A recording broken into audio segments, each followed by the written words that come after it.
Sosok pendidik yang mempunyai rasa antusias. Antusias adalah kegairahan, gelora semangat, atau minat besar terhadap sesuatu. Kata antusias berasal dari kata Yunani yaitu etheos, yang berarti Tuhan di dalam, atau kata lainnya yaitu diilhami dari Tuhan. Jadi, antusias adalah sebuah perasaan dan kepercayaan, kesadaran akan sebuah hubungan antara diri seseorang dan sumber kekuatan untuk mencapai tujuan yang dimiliki. Selanjutnya yaitu faktor yang mempengaruhi antusias. Faktor yang pertama yaitu niat atau tujuan. Secara sadar maupun tidak sadar, seorang sangat bersemangat sekali karena sudah jelas tujuan yang akan dicapainya. Dengan niat dan tujuan, seorang mampu memilih jalan dan membuat strategi yang jelas. Yang semuanya itu akan membangkitkan dan memperkuat antusias pada dirinya. Yang kedua yaitu menyadari potensi diri dan hambatan diri. Dengan menyadari potensi dan hambatan diri, maka seseorang telah mempunyai gambaran terhadap kemampuan, keahlian, dan juga kekuatan diri mereka. Dengan begitu, ia bisa menaikkan rasa kepercayaan dirinya dan juga antusias. Dan faktor yang ketiga yaitu kepositifan dalam pikiran, perkataan, dan perasaan. Kepositifan akan mengakibatkan perilaku yang positif juga, dan selalu memilih persepsi yang positif pun dalam menghadapi dan menyikapi kejadian yang akan datang, serta mempermudah apapun yang telah diperbuat dalam strategi untuk mencapai tujuan yang diinginkan. Dengan begitu, pula akan meningkatkan dan memunculkan rasa antusias pada dirinya. Itu ciri siswa yang antusias pada pembelajaran. Yang pertama, terlihat dari gerak kepala. Seseorang yang antusias pada sesuatu, kadang secara tidak sadar selalu memiringkan kepalanya, seolah-olah ia ingin membuat gerakan nyaman, yang akan bisa membantunya dalam menyerap apa yang telah disampaikan oleh guru di depan kelas. Yang kedua yaitu, terlihat dari cara mereka menunjukkan rasa ingin tahunya. Ketika seorang guru menerangkan pembelajaran dan siswa bertanya, bisa jadi hal itu merupakan pertanda bahwa anak tersebut memang menaruh ketertarikan kepada pembelajaran tersebut. Dan yang ketiga yaitu terlihat dari cara mereka mengomentari pembelajaran. Keterbukaan akan membuat anak merasa bebas ketika menuangkan apapun, termasuk ketika mereka memberikan komentar pada pembelajaran yang disampaikan. Hal itu menandakan bahwa anak tersebut memiliki rasa antusias terhadap pembelajaran tersebut. Dan ciri yang keempat yaitu terlihat dari cara mereka memberikan responsif. Di saat belajar, tidak semua anak memberikan respon terhadap apa yang telah dijelaskan oleh guru. Ada anak yang merasa cuek dan tenggelam sendiri dengan aktivitas sendirinya, itu kesibukannya sendiri. Nah, untuk anak yang memberikan respon terhadap pertanyaan guru, berarti dia memiliki antusias dan ketertarikan terhadap pembelajaran tersebut. Yaitu cara menularkan antusias ke peserta didik. Yang pertama, seorang guru bisa menularkan rasa antusiasnya ke peserta didik dengan cara yang pertama, menjaga penampilan tetap menarik. Sebagai guru yang selalu tampil di depan kelas dan berinteraksi dengan siswa, tentu akan selalu menjadi objek perhatian. Oleh karena itu, guru harus memperhatikan penampilan baik secara fisik maupun secara emosional. Kebersihan badan dan kerapihan pakaian adalah mencerminkan dari antusias yang dimiliki oleh guru. Yang kedua yaitu dengan menanamkan rasa ingin tahu yang besar. Karena antusias mendorong seseorang untuk tidak berhenti belajar. Maka guru bisa menularkan kepada siswa dengan menanamkan rasa ingin tahu mengenai hal-hal yang ingin diajarkan. Dengan melatih membiasakan diri siswa untuk selalu mengajukan pertanyaan mengapa, bagaimana, dan sebagainya. Dan yang ketiga yaitu dengan cara memberikan bimbingan kepada siswa untuk menetapkan cita-cita yang dimilikinya, agar antusias tetap ada dalam diri siswa masing-masing. Maka, bimbingan akan setiap siswa menetapkan cita-citanya, kemudian dianjurkan agar selalu memikirkan dan berusaha meraih cita-cita tersebut. Dengan begitu, itu akan meningkatkan rasa antusias pada diri siswa. Dan yang keempat yaitu dengan cara membuat pembelajaran yang menyenangkan. Dengan suasana belajar dalam kelas yang menyenangkan, itu akan juga mempengaruhi rasa antusias pada diri siswa. Oleh karena itu, hendaknya guru dapat menciptakan suasana yang kondusif dan juga dengan menggunakan pembelajaran yang komparatif dalam kegiatan pembelajaran sehingga membuat pembelajaran yang menyenangkan dan meningkatkan rasa antusias pada siswa. Itulah penjelasan dari saya. Terima kasih. Baiklah, di sini saya akan menjelaskan mengenai kemampuan menjadi teladan. Keteladanan itu berasal dari kata teladan yang artinya sesuatu yang patut ditiru atau baik untuk dicontoh. Dengan demikian, keteladanan guru adalah sesuatu perbuatan atau tingkah laku yang baik yang patut ditiru oleh anak didik yang dilakukan oleh seorang guru di dalam tugasnya sebagai pendidik, baik itu tutur kata atau perbuatannya yang dapat diterapkan dalam kehidupan sehari-hari oleh murid, baik di sekolah maupun di lingkungan masyarakat ataupun dimanapun peserta didik itu berada. Nah, selanjutnya yaitu adapun kriteria dari keteladanan ini, yang pertama yaitu bersikap adil terhadap semua murid, jadi tidak membeda-bedakan. Yang kedua yaitu berlaku sabar. Yang ketiga yaitu bersifat kasih dan penyayang. Yang keempat yaitu berwibawa. Yang kelima yaitu menjauhkan diri dari perbuatan tercela atau perbuatan yang negatif. Yang keenam yaitu memiliki pengetahuan dan keterampilan. Yang ketujuh yaitu mendidik dan membimbing murid.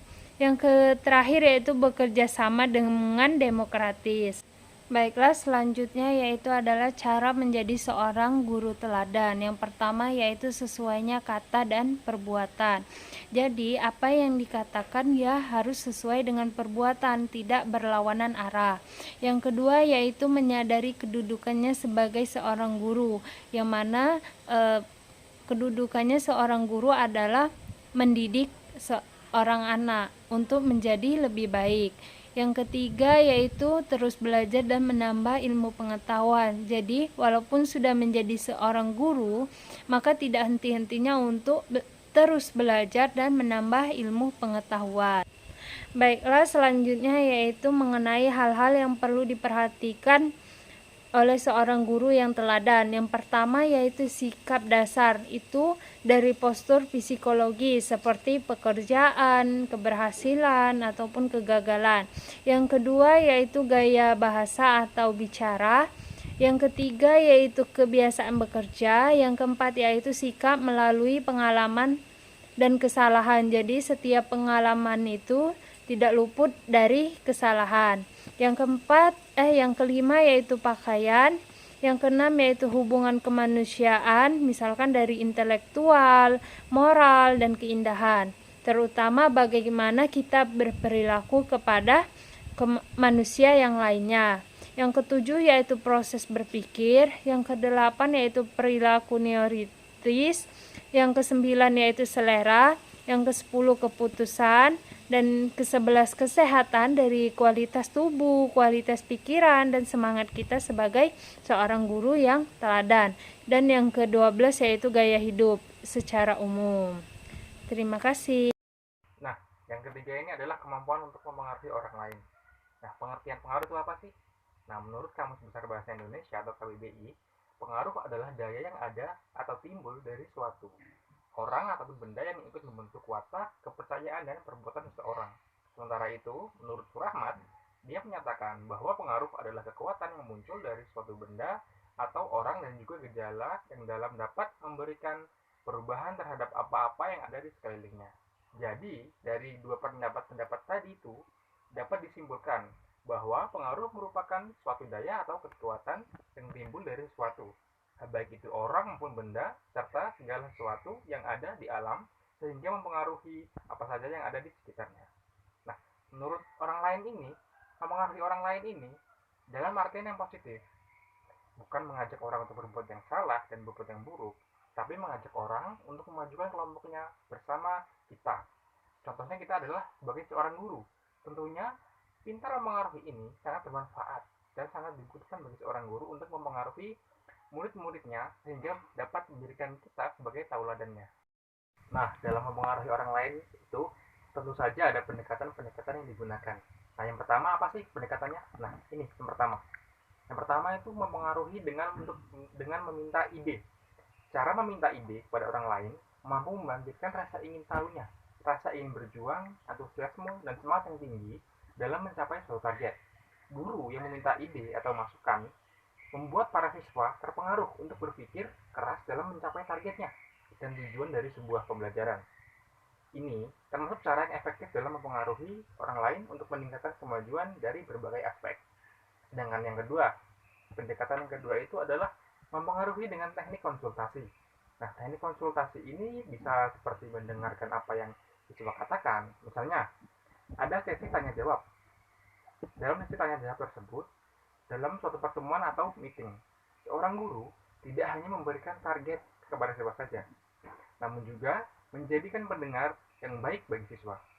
Teknik konsultasi ini mampu mempengaruhi orang lain untuk bisa menyampaikan apapun mengenai kontribusi dalam mencapai targetnya.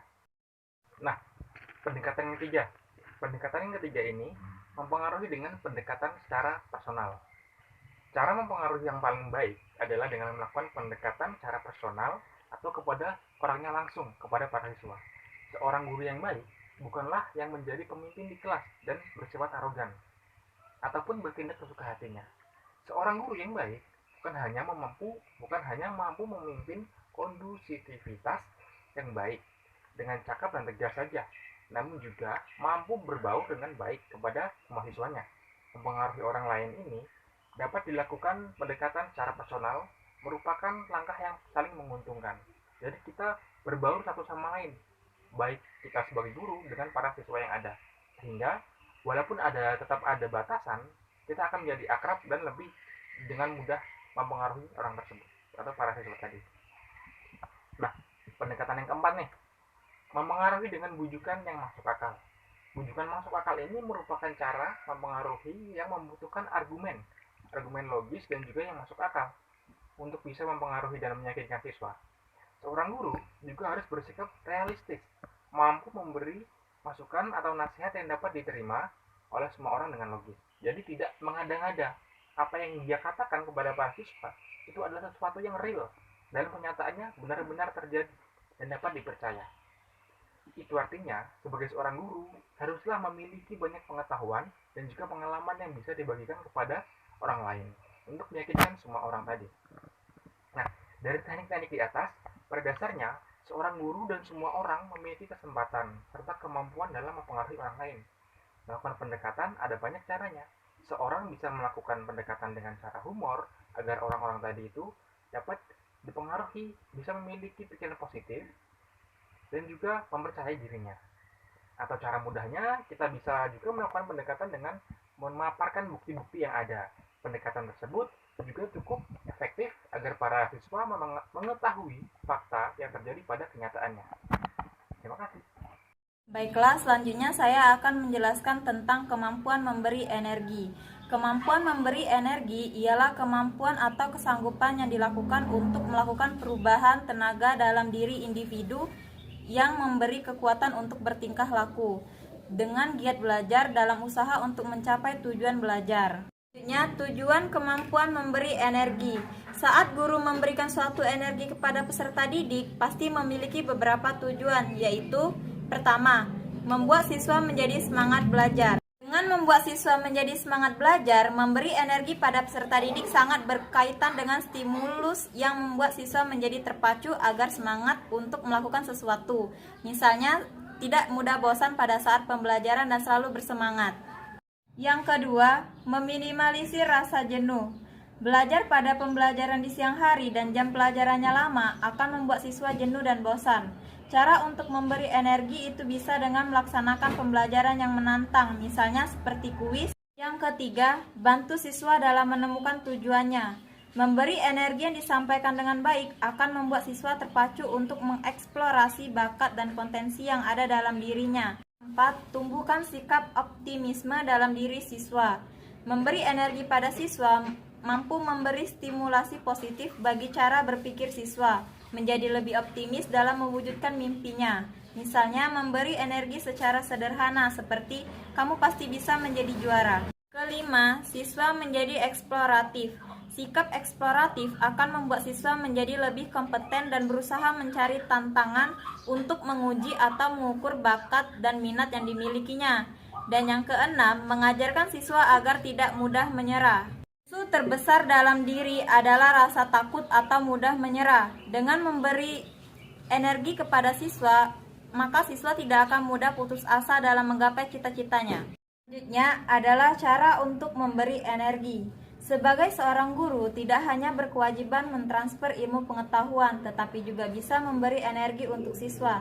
Terlebih lagi di masa pandemi seperti ini, siswa membutuhkan penyemangat belajar selain dari orang tuanya di rumah. Ada beberapa cara agar guru bisa memberikan energi kepada peserta didik, yaitu yang pertama, tingkatkan kualitas guru. Bukan hanya meningkatkan kualitas mengajar pada mata pelajaran yang di ampu saja, lebih dari itu guru juga harus bisa memahami psikologis anak.